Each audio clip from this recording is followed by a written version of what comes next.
इसको अच्छी तरह इसके तमाम पहलुओं को एक दफ़ा पढ़ाया जा चुका होगा। फिस्टुला को आप समझते हैं कि abnormal communication between two epithelial surfaces, it can be skin and a deep organ, it can be two internal organ, किसी भी तरह से हो सकता है। बहुत सारे फिस्टुला के तरीके होते हैं। सर्जिकली जब क्रिएट करते हैं फिस्टुला बहुत अच्छा, मिसाल के तौर पे आर्टियो वेनस फिस्टुला बनाते हैं और डायलिसिस रीनल फेलियर। इसी तरह से गैस्ट्रोकोलिक एनास्टोमोसिस कर दिया, गैस्ट्रो आइलियल एनास्टोमोसिस कर दिया, वगैरह वगैरह। अब एक पार्ट क्लासिफिकेशन है, ये बड़ी इंपॉर्टेंट चीज़ है। होता क्या है कि एनल कैनाल के पास एक सुराख होता है। पेशेंट आते हैं टिपिकली क्या कहते हैं, वो कहता है कि गंध आती रहती है, प्रोजेक्ट नहीं प्रोजेक्ट में तो आती है, मगर वो जो कपड़े पहनता हूँ गंदे हो जाते हैं, उसमें क्या आ जाती है, क्या तक जाती है। एंटीबायोटिक खाता हूँ तो ठीक रहता हूँ, फिर हो जाता है। तो आप समझ जाते हैं कि इनको क्या है, फिस्टुला है। और जब एक्जामिन करते हैं तो एनल कैनाल के पास आपको एक छोटा सा पीला सा एक धब्बा नजर आता है, जो होता सुराख है।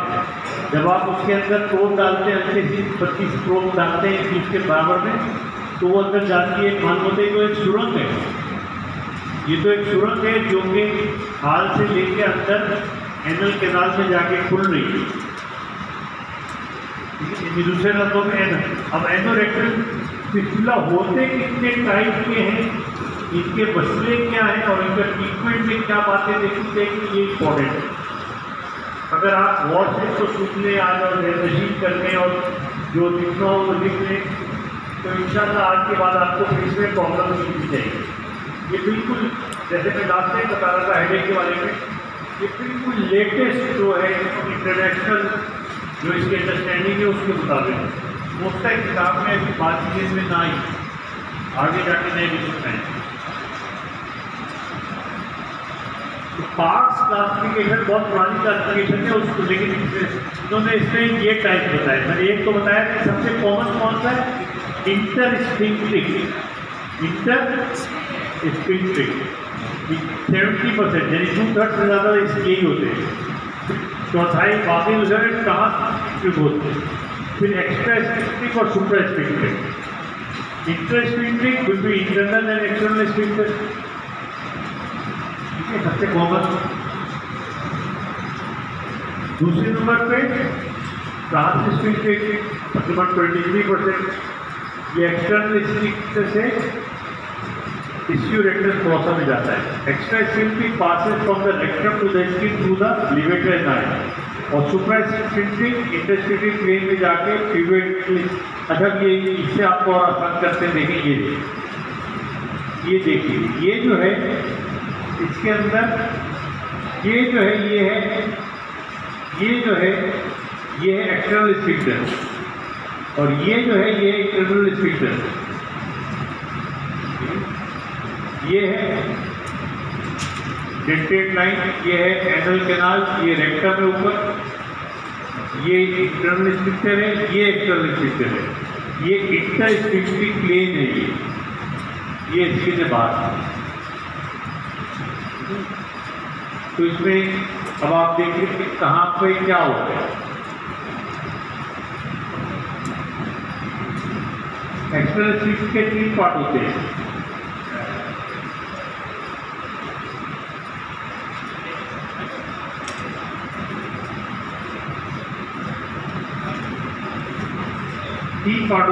ये देखो, ये upper part, middle part, lower part.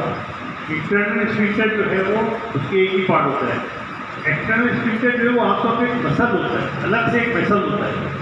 Internal sphincter जो है वो उस ट्यूब का एक हिस्सा होता है। मिसाल के तौर पे अगर यहाँ पे एनोरेक्टल रीजन में तो उसका एक जो सर्कुलर मसल पार्ट होता है ना, 4 लेयर होते हैं म्यूकोसा, सब mucosa, muscular layer and स्क्लेरोसा।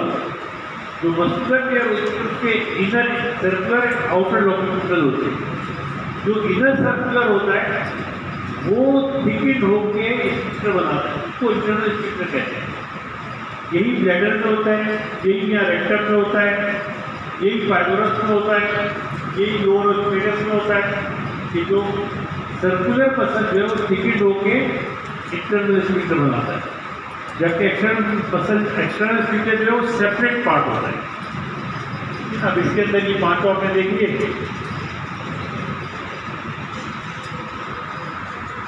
एंडोरेक्टल fistula is superficial to sphincter muscle just subcutaneous और सबम्यूकस। कहाँ है यहाँ पर, कौन सा नंबर है, कौन सा इसमें डिजिट किया हुआ है, इसमें कौन सा लग रहा है बेटा? देखो इसमें जो ए है, ए जो है वो यहाँ से होकर ये अंदर खुल रहा है, ये बाहर खुल रहा है। बी जो है वो यहाँ से होकर यहाँ आया, इंटरस्टिशियल पेट में आ गया, और फिर जो है एक्सटर्नल को कुछ भी लड़ाई, इंटरनल को तोड़ता हुआ फिर इधर आ गया निकला। सी जो है वो इसके दो स्फिंक्टर को, यानी यहाँ तो उठा स्फिंक्टर और पहले एक्सटर्नल स्फिंक्टर को अंदर गया, फिर इंटरनल गया, फिर अंदर गया। डी जो है वो एक्सटर्नल स्फिंक्टर के ऊपर से होता हुआ आया इंटरस्टिशियल में और गायब हो गया। ई जो है वो भी बाहर से निकला, लेकिन ये इंटरस्टिशियल पेन से नहीं गया, बल्कि डायरेक्ट ऊपर से जाकर दरिया में गया। ये 5 टाइप है। तो इनमें जो पहली टाइप मैंने आपको बताई है, ये कौन सी वाला है?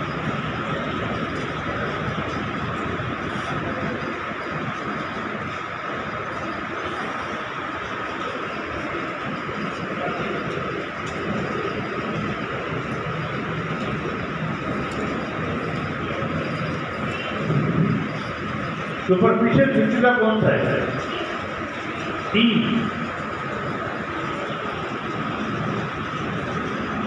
ये वाला, ये तो सबसे खतरनाक है। ये क्या, इसके बारे में क्या कर रहे हैं? इसको तो ये है कि आपने वो डाला, प्रोब डाली, इसमें क्या करते हैं कि यहाँ से प्रोब डालते हैं, यहाँ से प्रोब डालते हैं, कुकर में अंदर जाते हैं और यहाँ से करते हैं, इसको निकाल लेते हैं, बाहर निकालकर ये जो एरिया इसको काट देते हैं, ठीक है ना।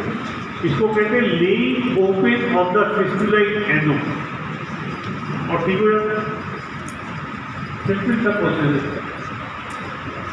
ये तो हो गए ए आपका।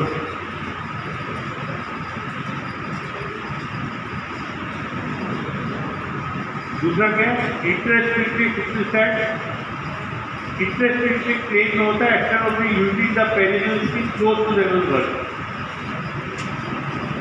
इंटरस्टिशियल कौन सा है? ये बी वाला। ये देखो, ये जो है दोनों के बीच में आया, यानी उनके अंदर, ठीक है।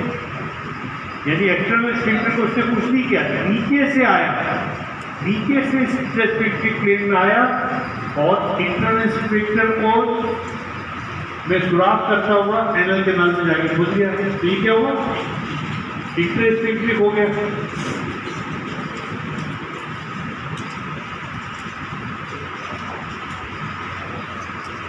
फिर ट्रांसस्फिंक्टर कौन सा है? इंटरस्टिशियल प्लेन के शुरू हुआ और डीप पेरिनेल स्पेस में fistular strand traverses the external sphincter with the external opening at the external also fistular।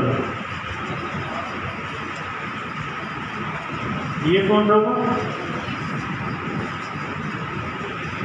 ये हुआ ये वाला, ये एक्सटर्नल में होगा, फिस्टुलर में होगा, ठीक है। ये कौन सा हुआ? ट्रांसस्फिंक्टर।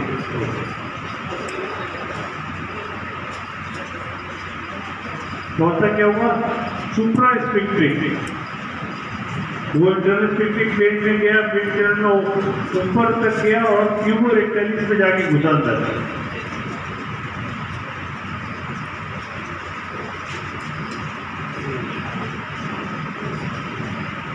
और डी में और डी में फर्क ये कि ये वाला इंटरस्टिशियल प्लेन में आके यहाँ घुसा, ई वाला ऊपर जाके यहीं से डायरेक्ट घुस गया, ठीक है ना।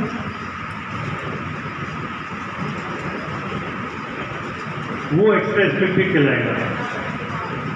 अब एक्स्ट्रा स्फिंक्टर में सुप्रास्फिंक्टिक में और बाद हाई ट्रांसफिंक्टिक में मसला क्या होता है?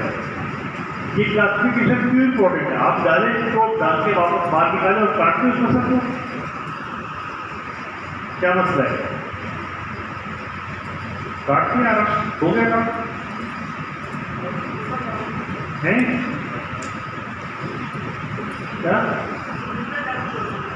स्पिंडल डैमेज हो जाएगा। हाँ, स्पिंडल डैमेज हो जाएगा, उसके नतीजे में इंकॉन्टिनेंस हो जाएगी। और इंकॉन्टिनेंस दो तरह की होती है, एक होती है इंकॉन्टिनेंस फॉर फ्लैटस और एक होता है कंप्लीट। इसमें एक होता है इसका फ्लैटस रोक नहीं पाता और कंप्लीट में क्या होता है कि पीछे से रोक नहीं पाता, डेविड होता रहता है। मैं जब इंग्लैंड से रहने आया था, कराची में एक जगह में बैठता था, वहाँ पर क्या होता था कि हर तरह के मरीज आते हैं। तो कुछ होते थे चाहे गरीब मरीज होते थे, जनरली दूसरा तो हम वैसे ही देखते थे।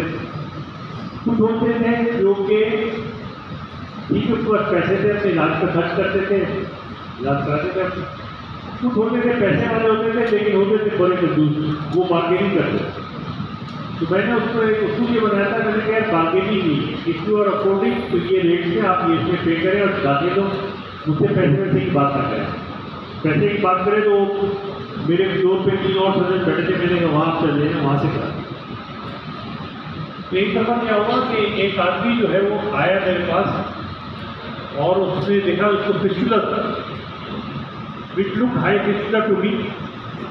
तो मुझसे कहने लगे ऑपरेशन कराने क्या ऑपरेशन? मैंने कहा होगा कितने पैसे लगेंगे? ये पहला सवाल ही उसको ये था। मैंने बताया इतनी लगी, करेंगे नहीं कम करिए। मैंने कम करके आज बराबर बैठे वहाँ जाए। तो आया था अपनी बड़ी सी गाड़ी पे आया था, मैंने कहा वहाँ जाए, वहाँ से आप करा लें, कब वहाँ हो जाए, मैं नहीं बात करते चला गया वो। अच्छा मैं भूल भी गया उसको। तो 1.5-2 महीने बाद देखा एक साथ आ रहे हैं, बिल्कुल सारा वेट लॉस है ऐसा करके ना कहा गया। मैंने खैरियत से नहीं, बिल्कुल खैरियत थी, दबा हो गया। मैंने क्या चले आपकी वजह से? मैंने कहा मेरी वजह से? तो वही मैंने आपको देखा ही नहीं। कहने का मैं आया था आपके पास और आपने कहा था बराबर में जाएंगे करा लो, तो मैंने बराबर में जाएंगे कराया और मेरे ये हाल हो गई।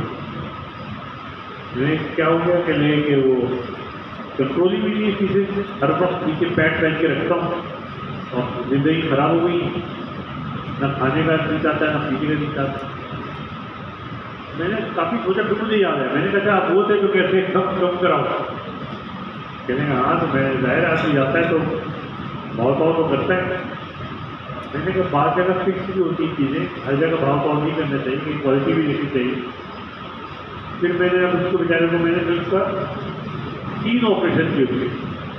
पोस्ट एनल रिपेयर एक प्रोसेस होता है, वो उस केस पे जाकर उसका कंट्रोल में आ गया उसका, लेकिन उसको काफ़ी 2-3 महीने ऑपरेशन करा के अस्पताल में रहना पड़ा, काफ़ी सुझाए। तो ये जो है ये आप फैसला करना होता है कि ये लो लाइन फिस्टुला है कि हाई लाइन फिस्टुला है।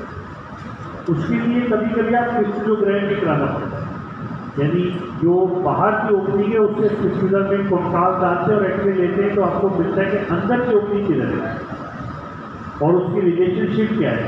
अच्छा, इस पर CT या MRI करा के भी पता चलता है। रिलेशनशिप होता है internal opening with the sphincters. तो अगर हाई फिस्टुला है तो लो फिस्टुला है तो आप सीधी सी बात ये आप डालेंगे तो घोड़े एनल के उसको बाहर निकालें और बीच का टिश्यू काट दें। हाई फिस्टुला है तो भी आप डालेंगे यहीं से बारी से, लेकिन उसमें क्या होगा निकालेंगे यहाँ से, उसके अंदर एक आई बनी होगी, जैसे सुई होता है ना, सुई के अंदर इसको कहते हैं एनोरिजिनल नीडल। एनोरिजिनल नीडल डालते हैं और बाहर निकाल के उसके अंदर जैसे प्रोलीन हुआ उसको बांध दिया और फिर उसको खींचा तो वो अंदर से होता हुआ पूरे ट्रैक से होता वो बाहर आ जाता है। फिर उसको क्या करते हैं, बांध देते हैं सख्ती से और मरीज को बुलाते रहते हैं और उसको टाइट करते रहते हैं, यहाँ तक कि वो कट जाता है। कटते कटते कटते कटते उसमें 1-2 महीने लगते हैं, लेकिन आखिर में बाहर आ जाता है और मरीज सही हो जाता है, उसमें इनकॉन्टिनेंस नहीं होती। तो ये फर्क है।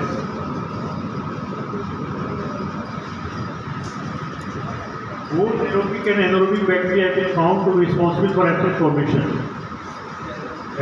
Most commonly ये होते हैं, नाम पढ़ लो उसमें आप, 10% of endorectal abscesses may be caused by reason other than anal gland. होता क्या है कि पेरिएंटल रीजन में ग्लैंड होते हैं, जैसे आपकी स्किन पे ग्लैंड होते हैं ना, उसके अंदर ऑब्स्ट्रक्ट हो जाए उसका वो बाहर, वो आपके स्किन को मॉइस्ट करते हैं। वो आप क्रीम खरीदते हैं ना तो उसके अंदर लिखा होता है ना वो ड्राई स्किन और मॉइस्ट स्किन वगैरह वगैरह। तो मॉइस्ट स्किन होती है जो कि अगर आपके जिसके ग्लैंड जो है वो बाहर खुल रहे हैं बहुत सारे और वो स्किन को मॉइस्ट करते हैं तो वो मॉइस्ट स्किन। और अगर फंस रहे कम ग्लैंड है स्किन में तो वो ड्राई स्किन होती है। बिल्कुल नहीं पहली होती, यही ग्लैंड कभी कभी ऑब्स्ट्रक्ट हो जाते हैं। ऑब्स्ट्रक्ट हो जाते हैं तो फिर उसकी जो मुंह जो है वो काला सा जो हम सुनते हैं वो काला सा, ठीक है ना, जिसको कहते हैं पंक्टम या दूसरे दोनों कहते हैं ब्लैक हेड। तो ब्लैक हेड या पंक्टम उससे अंदर क्योंकि मुंह बंद हो गया जैसा अंदर ग्लैंड सिक्रीशन कर रहा है वो भूल जाता है तो फिर उसके बाद उसको निकालना पड़ता है। तो इसी तरह से एनल एरिया में भी ग्लैंड होती है, वो एनल कैनाल को मॉइस्ट रखते हैं। जब वो ऑब्स्ट्रक्ट हो जाता है तो वो फूल जाता है, अंदर फूल जाता है तो उसके बाद वो बाहर फटता है, एक्सेस बनती है। लेकिन अक्सर एक्सेसेस जो है कॉम्प्लिकेशन होती है अंदर। आपने उसको INT कर दिया, इंफेक्शन मैनेज कर दिया, बाद में फिस्टुला लेके वो आ रहा है। जब पेरिएंटल एक्सेस को ट्रीट किया जाए तो ये देखा जाए एक्सेस तो नहीं है, अगर है तो उसको भी साथ ट्रीट किया जाए। 10% जो है उनके अंदर कोई और कॉज होते हैं, जैसे कि क्रॉस डिजीज हो गया, ट्यूबरक्लोसिस हो गया, HIV हो गया, हायरजेनाइटिस हो गया, कंडीशन जो कि रेडिएशन थेरेपी फॉरेन बॉडी वगैरह जो कि कर सकती है। आमतौर पर obstructive obstruction of the anal gland से होता है, लेकिन पीछे कोई डिजीज हो ये अबाउट लेस देन 10% में ऐसा भी होता है।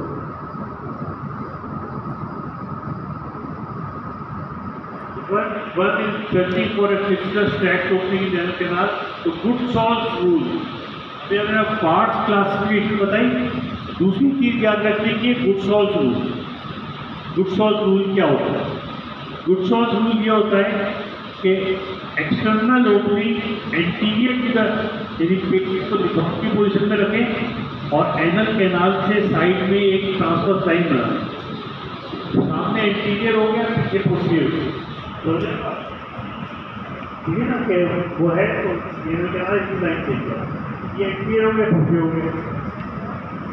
तो अब एक्सटर्नल ओपनिंग जो है अगर पोस्टीरियर है तो क्या है, अगर एंटीरियर है तो क्या है। अगर पोस्टीरियर है ट्रांसफर लाइन की तो एक कर्व फिस्टुला स्टैक होगा उसका, तो उसके मिड लाइन। और अगर एंटीरियर है तो स्ट्रेट होगा, स्ट्रेट लाइन होगा। पोस्टीरियर है तो कर्व होगा।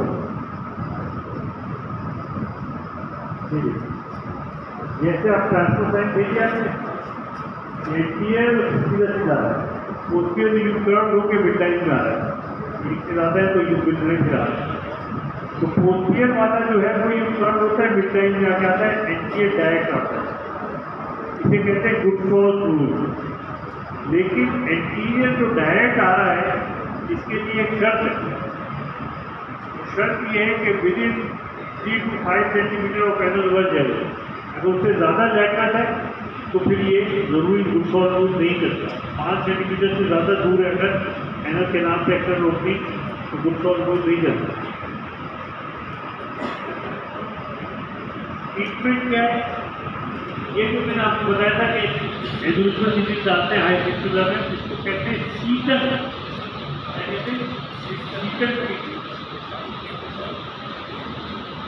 ट्रीटमेंट। तो आप देखते हैं सीटल क्या होता है, सीटल ये होता है बाहर से,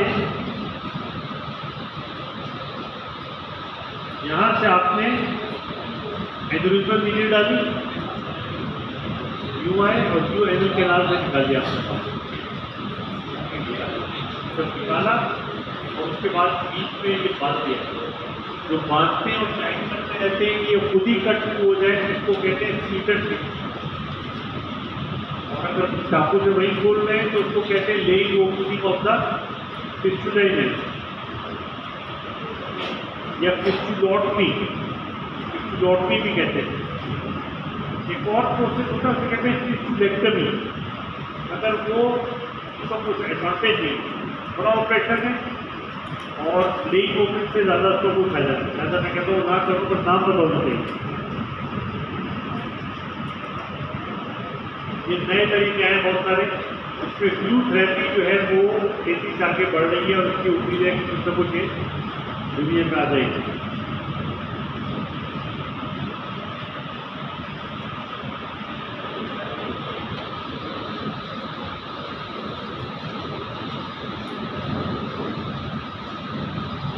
फिस्टुलेक्टमी या फिस्टुलॉटमी करने फिस्टुलॉटमी छोटा ऑपरेशन है और उसकी रिजल्ट वैसे ही है।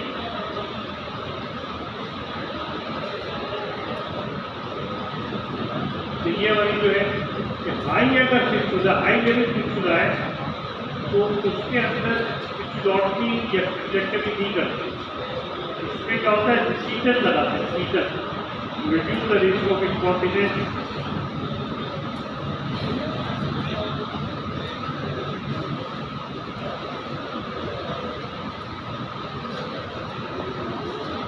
कॉम्प्लेक्स फिस्टुला में आपको 43% के अंदर जो है अगर आपने सीजन नहीं लगाया तो 43% में कॉन्टिन्यूस हो जाता है।